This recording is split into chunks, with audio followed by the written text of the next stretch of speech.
Hello to everyone और आप सभी का स्वागत है आज की नई वीडियो के अंदर।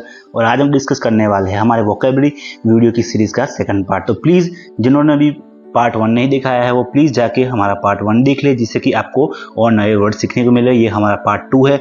जो भी स्टूडेंट अपनी इंग्लिश अच्छी करना चाहता है उसे वोकैबुलरी आनी बहुत ही ज़्यादा ज़रूरी है। जिस स्टूडेंट की भी वोकैबुलरी अच्छी है, जिसका भी जो वर्ड्स अच्छे समझ में आते हैं, वो स्टूडेंट अपनी इंग्लिश को अच्छे से इम्प्रूव कर सकता है। तो आपको नए नए वोकैबुलरी सीखने के लिए वीडियो को ज़रूर से लाइक करें और चैनल पे नए तो सब्सक्राइब करें और वीडियो को पूरा ज़रूर से देखें, जिससे कि आपको नए नए वर्ड सीखने मिलेंगे। देखते हैं, स्टार्ट करते हैं। हम पहला वर्ड है हमारा इंसिजिंग। तो देखिए इसका मतलब होता है काट कर अलग करना। देखिए डॉक्टर घाव को काट काट कर अलग कर रहा है। तो देखिए ये तो हमारा एक सिंपल वर्ड था। हम आगे देखते हैं कि इंटेंजिलो। तो इंटेंजिलो का मीनिंग होता है छपाई की एक तकनीक। देखिए कोई आपको पूछे कि इंटेंजिलो का क्या मतलब है, तो आपको एक बताना है कि एक छपाई की यानी कि छापने की एक टेक्निक है। देखिए इसके बाद हम देखते हैं। देखिए अब मैं मेन हमारा वीडियो शुरू करता हूँ। अटैच देखिए ये मैं ईडी नहीं बोला, अटैच इतना ही बोल रहा हूँ। तो नक्शाई करना। देखिए आप नक्शाई पूछे, नक्शाई को कैसे कहते हैं, तो हमें कहना चाहिए कि अटैच यानी कि नक्शाई, उसे खूबसूरती से नक्शाई की नॉलेज है। तो देखिए अटैच करना यानी कि क्या, नक्शाई करना होता है। इसके बाद है हमारा नया वर्ड है कि रेमिनेंट्स। देखिए रेमिनेंट्स का मीनिंग होता है हमारा कि जो भी, एक सेकंड, रेमिनेंट्स का मीनिंग होता है हमारा बचा हुआ। देखिए बचा हुआ यानी कि कोई चीज़ बची हुई है। देखिए मैं एग्जांपल समझाता हूँ। ये संतरे का बचा हुआ हिस्सा है। This are the remnants of orange. देखिए बचा हुआ हिस्सा होता है, उसको कहने के लिए इंग्लिश के लिए हम रेमिनेंट्स वर्ड यूज करते हैं। तो प्लीज आप ये सारी की सारी चीजें नोट डाउन करें, और ऐसे की वीडियो जो आपको दोस्तों को भी फायदा हो सकता है इस वीडियो से, तो आप उनको भी जरूर से शेयर करें प्लीज। देखिए रेमिनेंट्स आप नोट कर सकते हैं। और देखिए एक जरूरी सूचना, प्लीज सुन लीजिए, बाद में वीडियो कंटिन्यू करिए। देखिए मैं इसकी वीकली पीडीएफ बनाऊंगा, तो आपको टेलीग्राम चैनल कर लेना है, ज्वाइन कर लेना है। उसके बाद हम लोग उसमें डाल देंगे। देखिए फिर सेक्रेट। देखिए सेक्रेट का मीनिंग होता है पवित्र। देखिए कोई चीज पवित्र होती है यानी कि जो मंदिर होते हैं हमारे, तो पवित्र होते हैं। तो उसको कहने के लिए हम देखिए होली वर्ड भी यूज करते हैं, बट हमें यहाँ सेक्रेट का यूज करना है। तो आपको नया एक वर्ड मिल गया। आई होप आपको वीडियो पसंद आ रहा है, समझ में आ रहा है।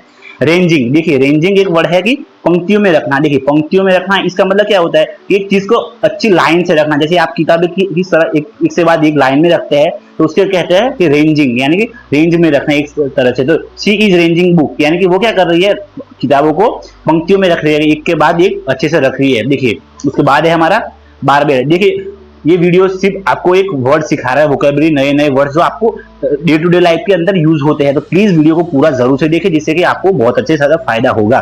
देखिए बारबेर यानी कि होता है कांटेदार होना। देखिए ये जाल है, मतलब जो गेट की बाड़ कांटेदार है, यानी कि इसको कहने के the fencing of the gate is a barbed. यानी कि देखिए जो फेंसिंग लगाई गई है वो कैसी है, कांटेदार है। तो कांटेदार चीज को क्या कहते हैं, बारबेड, यानी कि हम बारबेड कह सकते हैं। तो आई होप आपको ये नोटिस कर रहा है, आप ध्यान दे रहे हैं वीडियो पे। बाद में देखते हैं एडॉर्न। देखिए एडॉर्न वर्ड है, उसको क्या है, सजाना। देखिए आप घर में कोई भी चीजें लगाते हैं तो उसको क्या बोल सकते हैं कि आप तो सजा रहे हैं, बट इसको इंग्लिश में क्या कह सकते हैं, तो एडॉर्न, यानी कि मैं घर पे चीजें एडॉर्न करता हूँ, यानी कि सजाता हूँ। तो आपको इस तरह से आपको इंग्लिश अपनी इंप्रूव कर लेनी है। उसके बाद हमारा है स्कैरेटर, यानी कि देखिए बिखरी हुई चीजें। देखिए घर में किताबें या कपड़े जो बिखरे हुए हैं, तो आपको इस वर्ड का यूज करना है, बिखरी हुई। देखिए यार पिन बिखरी हुई है, तो देखिए पिन बिखरी हुई है, the pins are a scattered. Sorry मेरा प्रोनाउंसिएशन थोड़ा गलत हो तो प्लीज आप करेक्ट कर लेना खुद से ही। देखिए ड्रैप। तो ड्रैप का मतलब होता है देखिए लपट लेना। देखिए आप ये मम्मी जी है, तो उन्होंने क्या है, उसने साड़ी लपेट ली, यानी कि जो आंटी है उन्होंने क्या करी, साड़ी लपेट ली है, यानी कि उनको लपटाई, यानी कि साड़ी को पहनाया है। तो आप इस तरह से ड्रैप का मीनिंग समझ सकते हैं कि लपट लेना है। देखिए जो किसी चीज को आपको लपटना है, इस तरह बोलना है, तो आप इस वर्ड का यूज कर सकते हैं। आई होप आपको ये समझ में आ रहा है। प्लीज आप वर्ड्स पे फोकस करें, जिससे कि आपको ये वर्ड समझ में आ जाए और आप इंग्लिश में रीडिंग की तरह जब पढ़ रहे हैं तो आपको यूजफुल हो। तो स्पिनिंग यानी कि घुमाना। देखिए स्पिनिंग का मतलब होता है घुमाना। आई होप ये तो आपको इजी समझ में आ जाएगा। कुछ वर्ड इजी भी होते हैं। कार यानी कि नक्शाई करना। देखिए कार का मतलब क्या होता है, नक्शाई करना। तो आपको कोई पूछे कि किसी चीज की कार्विंग करनी है, तो आपको समझ लेना है कि वो नक्शाई करनी है, यानी कि किसी की चीज को। देखिए आपको ये पेंटिंग समझ में आ रही है। देखिए पेंटिंग से आपको सब कुछ अच्छे से समझ में आएगा, भले ही इसका मीनिंग में थोड़ी सी आपको कंफ्यूजन हो जाए, बट आप जब इन पिक्चर्स को देखेंगे तो आपको होप आपको अच्छे से समझ में आ जाएगी। कलाकार ने लकड़ी पर नक्शाई की, तो the artist curve on the wood, यानी कि जो आर्टिस्ट क्या कर रहा है, तो नक्शाई कर रहा है, इसका मतलब है कार्व यानी कार्विंग करना। तो देखिए आपको ये पिक्चर्स के साथ आपको वर्ड्स को याद करना है, जिससे कि आप कोई भी वर्ड पिक्चर के साथ या किसी चीज के साथ लिंक करके आप याद रखेंगे तो आपको कोई भी वर्ड अच्छे से याद हो जाएगा। बाद में देखते हैं सब्सिक्वेंटली, उसके बाद। देखिए उसके बाद क्या मतलब है इसका सब्सिक्वेंटली, तो आपको उसके बाद का जो किसी को इंग्लिश में बोलना है तो आप क्या देखिए कैसे याद कर सकते हैं, इसको बोलते हैं इंग्लिश में सब्सिक्वेंटली। तो वो इसके बाद भूख से मर गया। देखिए बच्चा है तो आपको किस तरह याद रखना है कि जो बच्चा है जो भूखा रहेगा बिना खाए तो क्या हो जाएगा, भूख से मर जाएगा। तो वह इसके बाद भूख से मर गया है। She will subsequently die of hunger. देखिए किसके उसके बाद तो बिना खाए वो मर गया है। देखिए आपको आई होप समझ में आ रहा है। स्कल्पचर्स यानी कि मूर्ति कला। देखिए स्कल्पचर्स यानी क्या होता है, मूर्ति कला। तो आप देखिए ये मूर्तियां है बनाई गई, स्कल्पचर्स है, तो आपको क्या करना है, वो स्कल्पचर का मीनिंग होता है मूर्ति कला। मूर्ति कला बहुत सुंदर थी। तो देखिए the sculptures art was very beautiful. तो आई होप आपको ये समझ में आ रहा है। वीडियो पसंद आया तो लाइक करें और चैनल पे नए हैं तो सब्सक्राइब कर लेना जरूर से प्लीज। देखिए हम देखते हैं अब बाद में क्या है डिपिक्टिंग। देखिए ये वर्ड्स आपको किसी भी टेक्स्ट में अच्छे से मिलेगा ही। तो देखिए डिपिक्टिंग का मतलब होता है चित्रण करना। क्या मीनिंग होता है डिपिक्टिंग का, देखिए चित्रण करना। आप अपने टेक्स्ट में या लिखने में तो आपको डिपिक्टिंग मीनिंग आता ही है, डिपिक्टिंग। तो प्लीज आपको इसको नोट डाउन कर लेना है और समझ लेना है। तो इसका मतलब क्या होता है, चित्रण करना। वह एक आदमी का चित्रण कर रहा है, he is depicting a man. तो क्या कर रहा है, वो चित्रण कर रहा है। तो डिपिक्टिंग का मतलब होता है हमारा चित्रण करना। उसके बाद हम देखते हैं नैरेटिव। देखिए नैरेटिव यानी कि कथा करना। तो हम भागवत की कथा करते हैं, तो ये बंदा क्या कर रहा है, ये किस चीज को कथा कर रहा है। तो देखिए वह बाइबल से, देखिए बाइबल की कथा कर रहा है। Reads a narrative from the Bible. से देखिए वो क्या, वह बाइबल से एक कथा पढ़ता है। ये देखिए वो कथा पढ़ रहा है या कथा करना। तो देखिए नैरेटिव का मीनिंग क्या होता है, कथा करना है। ये तो आपको समझ में आ गया है।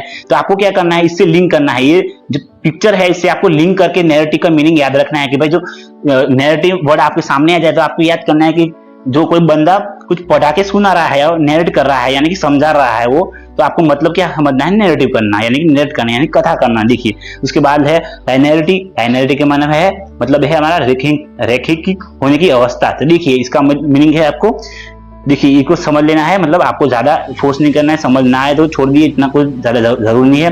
क्लब, देखिए ये ज्यादा इंपॉर्टेंट है। क्लब यानी कि उद्देश्य के लिए धन जुटाना। देखिए तो आपको किसी चीज के लिए पैसा जुटाना है तो आपको क्या है, क्लब करना है। तो देखिए टीम ने चैरिटी के लिए धन जुटाया, the team club money for charity. तो किस लिए जुटाया, तो मनी पैसे किस लिए जुटाए, तो चैरिटी के लिए। तो क्लब करा किसके लिए, क्लब मनी यानी कि उद्देश्य से पैसा जुटाया किसके, चैरिटी के लिए। तो आई होप आपको ये समझ में आ रहा है। प्लीज नोट डाउन कर लीजिए और इसकी पीडीएफ भी आपको हमारे टेलीग्राम चैनल पे मिल जाएगी जरूर से। रिलीफ यानी एक प्रकार की मूर्ति कला। देखिए रिलीफ का है, पूछे आपको कहीं भी हिस्ट्री के अंदर आए तो आपको क्या समझना है कि रिलीफ का मतलब होता है, रिलीफ का मतलब होता है हमारी मूर्ति कला, प्रकार की मूर्ति कला होती है। स्टीफनेस, देखिए ये भी बहुत ज्यादा इंपॉर्टेंट है जो आपकी डे टू डे लाइफ के अंदर हेल्पफुल होगा। तो स्टीफनेस का मीनिंग होता है कठोरता।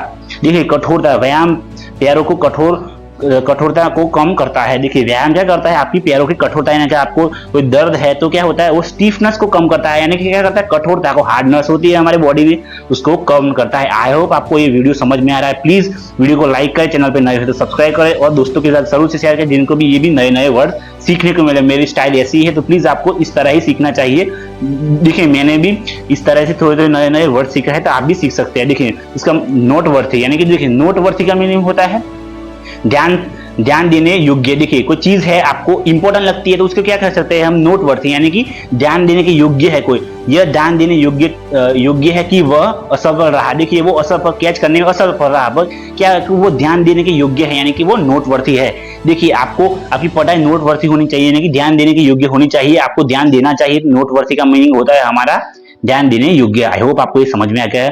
देखिए रिजिड का मतलब होता है कठोर। देखिए आगे हमने देखा ना वो स्टीफनेस, तो आप रिजिड का भी इस तरह सिनोनिमस यूज कर सकते हैं। कठोर यानी कि बहुत हार्ड, रिजिड। तो रिजिड कोई आपको कहीं भी टेक्स्ट पे मिले या कोई इंग्लिश में बोलता है तो आपको समझ में ना रिजिड का मीनिंग क्या होता है, कठोर। तो आई होप आपको ये पिक्चर देख के समझ हो जाए कि ये आंटी है तो बहुत ज्यादा कठोर लग रही है, यानी कि रिजिड लग रही है। तो आई होप आपको समझ में आ रहा है। हिड्स, देखिए जाना, आप यहाँ पर गो का यूज करते होगे हमेशा कि जाना, तो गो, वेंट, उस सब का पर आप हिड्स का यूज कर सकते हैं। देखिए ये हिड्स का यूज कर सकते हैं, वह कार्य के लिए जाता है तो आप काफी बार क्या he go out for the office, इसके बदले आप हीड्स का यूज कर सकते हैं, जिससे कि आपको आपकी राइटिंग बहुत अच्छी होगी, आप कहीं भी आपको अच्छे मार्क्स गेन हो सकते हैं। तो ये नया वर्ड है आपको, आपके लिए, तो हीड्स का यूज कर सकते हैं आप। आई होप समझ में आ रहा होगा आपको।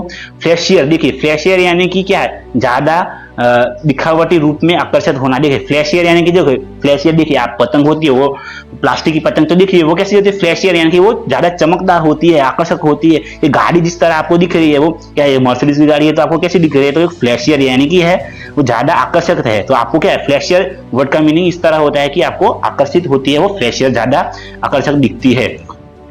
रोटिनिटी यानी कि देखिए गोलाकार, देखिए गोलाकार, आप ये चेरी कैसी है, गोलाकार है। इसके बाद हम देखते हैं ड्रेपरी, देखिए ड्रेपरी यानी कि लटकता पदार्थ। देखिए कोई चीज है, आपको समझ लेना है कि कोई चीज है, देखिए घर में काफी सारी चीजें लटकती होती है, तो आपको उसको इंग्लिश में कैसे याद करना है, तो ड्रेपरी यानी कि लटकता हुआ कोई पदार्थ हो, घर में कोई भी चीज है, बर्तन लटकते हो, तो कैसे उसको याद रखना है कि ड्रेपरी। ड्रेपरी आमतौर पर ढीली सिलवटों के लिए साथ लटकाई जाती है। तो देखिए drapery usually hangs with the loose folder, देखिए कोई चीजें होती है उनको लटकाया कैसे, लटकता पदार्थ होता है जो, समझ ले, आपको इस तरह से याद रखना है। आई होप आपको ये समझ में आ रहा है।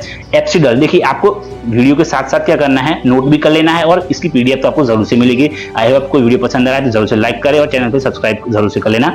तो देखिए एप्सिडल्स यानी अर्धगोलाकार, देखिए आपको अर्धगोलाकार यानी कि कोई भी बर्तन होता है आपके घर पे, तो देखिए वो किस तरह के होता है, इस तरह के होता है। सॉरी देखिए ये मेरा गंदे थोड़ी मतलब अच्छी नहीं है मेरी पेंटिंग, तो देखिए इस तरह का होता है ना, तो ये गोलाकार है यानी कि अर्धगोलाकार है। देखिए कैसा है, अर्धगोलाकार बनावट से बना हुआ।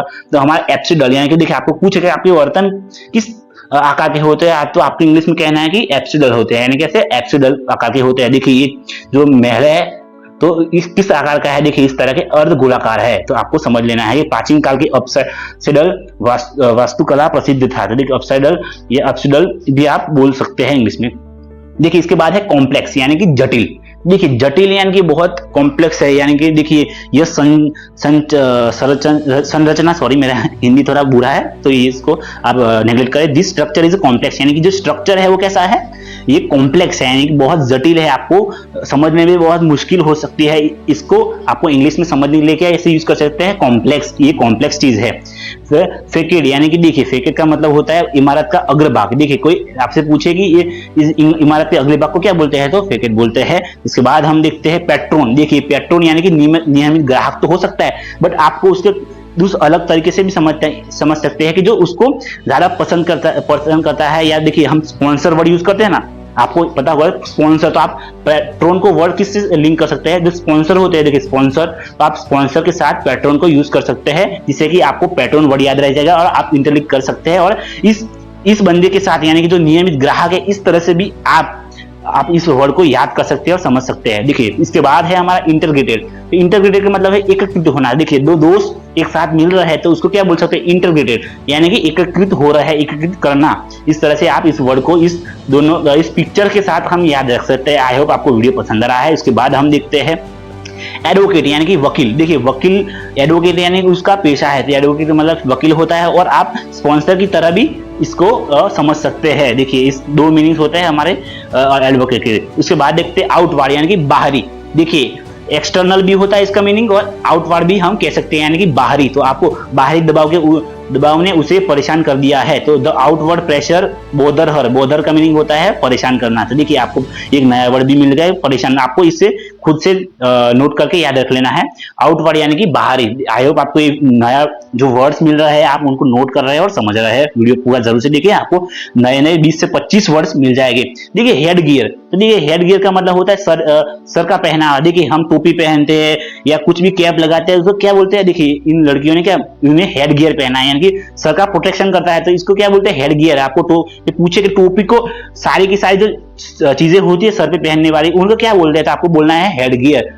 देखिए इसके बाद हम देखते हैं एफिलिएशन यानी कि संबंध। देखिए आप रिलेशनशिप को इससे देखिए बदल सकते हैं, यानी एफिलिएशन आप बोल सकते हैं। देखिए नया वर्ड से आप यूज करेंगे तो आपको बहुत अच्छे से समझ में आएगा। संबंध को आप किस तरह नया वर्ड के साथ इंटरलिंक कर सकते हैं, एफिलिएशन में यूज कर सकते हैं। इसके बाद हम देखते हैं प्रोफ्यूजली। तो देखिए प्रोफ्यूजली से मतलब है बहुत अधिक मात्रा में। देखिए ये ब्लड है ये लड़की का, तो क्या लड़के जो भी हो उसका खून बहुत अधिक मात्रा में निकल चुका है, तो क्या उसका मतलब होता है हमारा प्रोफेशनली, इसका मतलब होता है बहुत अधिक मात्रा में। देखिए बारिश होती है तो बहुत अधिक मात्रा में होती है। देखिए इसके पहले जो मैंने वीडियो बनाया था उसके अंदर भी इस टाइप का एक वर्ड था, तो आप आगे का वीडियो एक बार जरूर से देखिए, जिससे कि आपको नए वर्ड्स, देखिए वर्ड्स कहते होते हैं कि आप दिन के 15-15 वर्ड्स सीखेंगे ना, तो आपको आगे जाके 3-4 महीने में बहुत सारे 500-600 वर्ड सीख जाएंगे। तो प्लीज इस वीडियो पे पसंद आया तो लाइक जरूर से करें, चैनल पे नए हैं तो सब्सक्राइब करें और दोस्तों के साथ जरूर शेयर करें, जिससे कि उनको भी ये फायदा मिले और आगे के वीडियो जरूर से देखें, क्योंकि आपको उस वीडियो से भी नए नए वर्ड सीखने मिलेंगे। आई होप आपको ये वीडियो पसंद आया। Thank you.